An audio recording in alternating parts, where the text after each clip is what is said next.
Hello అందరికీ నమస్తే. మనం బిగ్ బాస్ ఎపిసోడ్ యొక్క నామినేషన్స్ గురించి చూసుకున్నట్టయితే మనకు 2 డేస్లో నామినేషన్స్ అయితే కంప్లీట్ చేయడం జరిగింది. ఇంకా మనకు మీ అందరికీ తెలిసిందే నామినేషన్స్ ఎలా జరిగాయంటే ఆల్రెడీ ఎవరైతే ఎలిమినేషన్ అయిపోయారో ఆ సభ్యులను మళ్ళీ బిగ్ బాస్ హౌస్లోకి పిలిపించి వాళ్ళు ఎప్పుడైనా కానీ ఫస్ట్ నుండి మొన్న జరిగిన వరకు ఎప్పుడైనా ఏ కారణం చేతైనా నామినేషన్ వేయచ్చు అనమాట. ఆ విధంగా నామినేషన్స్ అయితే వేయించడం జరిగింది. సో ఎక్కువ సభ్యులు అయితే ఆల్రెడీ ఫస్ట్ సభ్యులతో ఎవరైతే వచ్చినారో వాళ్ళే నామినేషన్స్ వేయడం జరిగింది. ఫస్ట్ సోనియా వచ్చి నామినేషన్ వేయడం జరిగింది. అదేవిధంగా సోనియా, మణికంఠ, సీత, ఆదిత్య, శేఖర్ భాష మరియు వీళ్ళంతా వచ్చి నామినేషన్స్ వేయడం జరిగిందనమాట. బేబక్క వీళ్ళంతా నామినేషన్స్ వేయడం జరిగింది. ఇంకా వీళ్ళంతా నామినేషన్స్లో ఎక్కువగా మనకు ఓజీ సభ్యులు అంటే ఫస్ట్ ఎవరైతే వచ్చినారో మిగిలిన వాళ్ళ మీద ఎక్కువ నామినేషన్స్ పడడం జరిగింది. అందులో కూడా మనం ముఖ్యంగా చెప్పుకున్నట్టయితే కర్ణాటక బ్యాచ్ మొత్తం 4 అయితే నామినేషన్లకు రావడం జరిగింది. సో ఇంకా మనం చూసుకున్నట్టయితే ఇంక నామినేషన్ సభ్యులు అయితే మీకు తెలుసు కదా. ఇంకొకసారి నేను పేర్లు కూడా చెప్తాను అనమాట.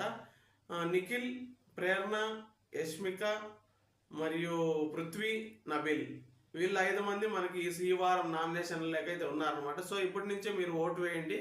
మీకు ఇష్టమైన సభ్యునికి మీరు ఓటు వేసి మీ యొక్క అభిప్రాయాన్ని మరియు మీ అభిమానాన్ని అయితే చాటుకోండి. సో ఈ వారం ఎవరు నామినేట్ అవుతారో ఎలిమినేషన్ అవుతారో ఈ వారంలో మీకు ఇప్పటి నుంచే కామెంట్ రూపంలో కూడా తెలియజేయండి. అదేవిధంగా నా వీడియోకు లైక్ చేయండి, మీ అభిప్రాయాలు కూడా తెలియజేయండి. ఇంక మనం వివరాల్లోకి వెళ్తే డెప్త్గా వెళ్తే ఎక్కువ నామినేషన్స్ ఎవరి మీద జరిగినాయంటే నిఖిల్ మరియు యష్మిక మీదే ఎక్కువగా నామినేషన్స్ అయితే జరిగినాయి అనమాట. ప్రేరణకు కూడా 4 ఓట్లు పడినాయి. 4 నామినేషన్లు ప్రేరణకు కూడా జరిగినాయి అనమాట. నబిల్కిను మరియు పృథ్వీకి కేవలం 1-2 నామినేషన్లు మాత్రమే జరగడం జరిగింది. పృథ్వీకి ఒక నామినేషన్ జరిగింది. నబిల్కి 2 నామినేషన్లు జరగడం జరిగింది. నబిల్కి ఒకటి వచ్చి సజెషన్ ఇవ్వడం జరిగింది. ఎవరు మన మణికంఠ సజెషన్ ఇస్తూ నీ గేమ్ తగ్గింది, సో నువ్వు డెవలప్ కావాలా, ఫస్ట్ వచ్చిన నబిల్ వేరే ఇప్పుడు వేరే, నువ్వు డెవలప్ అయితే నీకు కప్ వస్తుంది లేకపోతే లేదు సజెషన్ రూపంలో నామినేషన్ వేయడం జరిగింది. సో అతను స్వీకరించడం జరిగింది. ఇంకొకరు వచ్చి మనకు నైనిక వేయడం జరిగింది. సో ఆమె కూడా ఈ విధంగానే నీ పర్ఫార్మెన్స్ తగ్గింది, అక్కడ బ్యాక్ బెంచ్ కొద్దిగా చేస్తున్నావు అని చెప్పడం జరిగింది. సో అతను స్వీకరించి జరిగింది. ఇంకా మనకు పృథ్వీకి అయితే బేబక్క వేయడం జరిగింది. సో అంతే అనమాట. ఇంక మనకి ఇంకా ఎక్కువ చూసుకున్నట్టయితే 4 నామినేషన్స్ మనకు నిఖిల్ మరియు ప్రేరణ. నిఖిల్కి 3 నామినేషన్స్ పడినాయి అనమాట. కానీ నిఖిల్ మీద పడిన ఎక్కువ డిస్కషన్ యష్మిక నిఖిల్ వద్ద లవ్ ట్రాక్ మీరిద్దరు ఎలా ఏ విధంగా అంటే నిఖిల్ని ఈ ఇష్యూలో నా అభిప్రాయం ప్రకారం చూసుకున్నట్టయితే నిఖిల్ది ఎంత తప్పు ఉందో యష్మిది కూడా అంతే తప్పు ఉంటుంది అనమాట. సో నిఖిల్ ఎక్కడ నా లవ్ అని చెప్పడం లేదు. వీళ్ళంతా అతని మీద వేసిన అభాండాలు అనొచ్చు, అభియోగాలు అనొచ్చు, నిందలు అనొచ్చు, ఏదైనా అనొచ్చు. నిఖిల్ యష్మికని మోసం చేశాడు. అదేవిధంగా అమ్మాయిల ఫీలింగ్స్తో ఆడుకుంటాడు. అదేవిధంగా అమ్మాయిలతో కొద్దిగా సైకలాజికల్గా మూవ్ అయ్యి వాళ్ళ యొక్క ఫీలింగ్స్తో ఆడుకొని వాళ్ళు ట్రాప్ చేస్తాడు అనే నిందలైతే వేయడం జరిగింది. సో నా అభిప్రాయం ప్రకారం కూడా చూసుకున్నట్టయితే అక్కడేం వచ్చి బిగ్ బాస్ ఆడేవాళ్ళు ఏం చిన్న పిల్లలు కాదు కదా, వాళ్ళని ట్రాప్లోకి దించడము, వాళ్ళ ఫీలింగ్స్తో ఆడుకునేకి.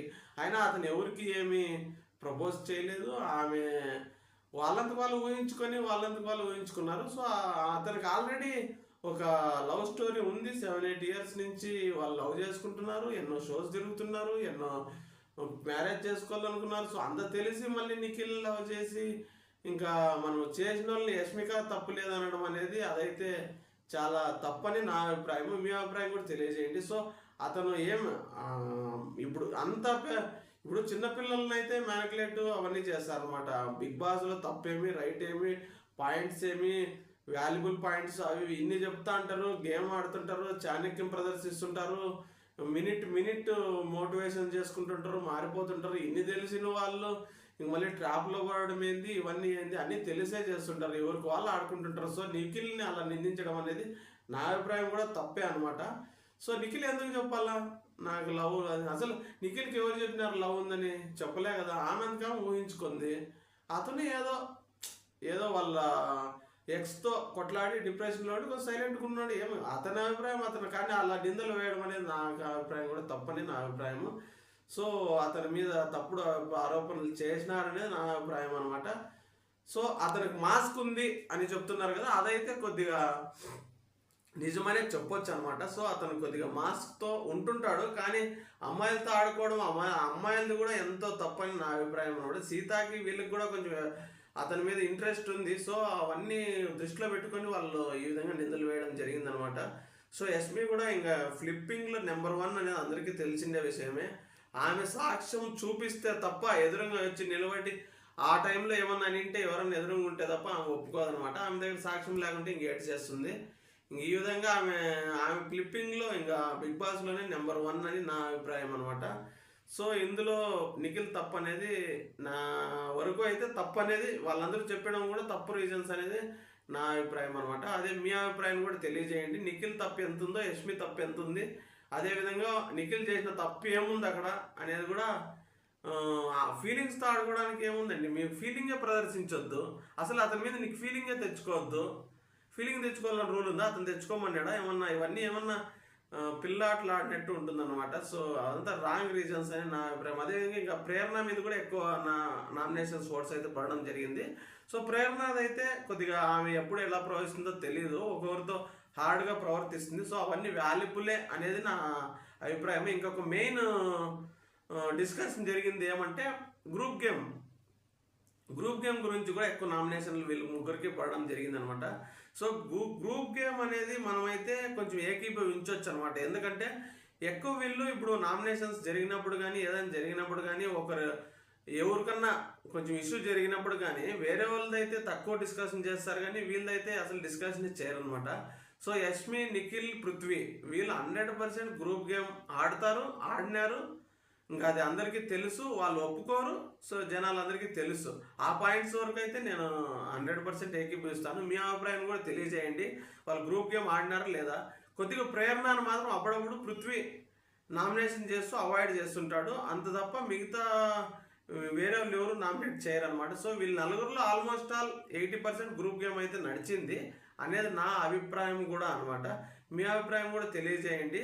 సో వాళ్ళ ఫాదరు, వాళ్ళ బంధువులు, వాళ్ళ మదర్లు, వాళ్ళ ఫాదర్లు వచ్చినప్పుడే అందరికీ చెప్పినారు మీరు గ్రూప్ గేమ్ ఆడొద్దండి అని. సో ఆటోమేటిక్గా వాళ్ళు ఒప్పుకొని వేసినారు అనమాట. సో ఇంకా అది యష్మి అయితే ఇంక నువ్వు గ్రూప్ గేమ్ కాదు కదా, నీకు ఇష్టం వచ్చింది చెప్పు, ఇమీడియట్ ఫ్లిప్ అయిపోతుంటున్నాను అనమాట. సో ఈ వారం నాకు తెలిసి కూడా ఎలిమినేషన్లో ఎక్కువ డేంజర్లో ఉండేది యష్మినే అనమాట. యష్మి తర్వాత పృథ్వీ ఉంటాడనమాట. వీళ్ళిద్దరిలో ఎవరో ఒకరు ఎలిమినేషన్ అయ్యే ఛాన్స్ ఉంది. డబుల్ ఎలిమినేషన్ వచ్చినా కూడా యష్మి, ప్రేరణ, పృథ్వీ వీళ్ళ ముగ్గురులో ఇద్దరు ఎలిమినేషన్ అయ్యే ఛాన్స్ అయితే ఎక్కువగా ఉండొచ్చు. ఎందుకంటే ఆల్రెడీ నబీల్ మరియు నిఖిల్కి ఫ్యాన్ ఆల్రెడీ 70% వాళ్ళు ఆక్రమిస్తున్నారు అనేది ఒక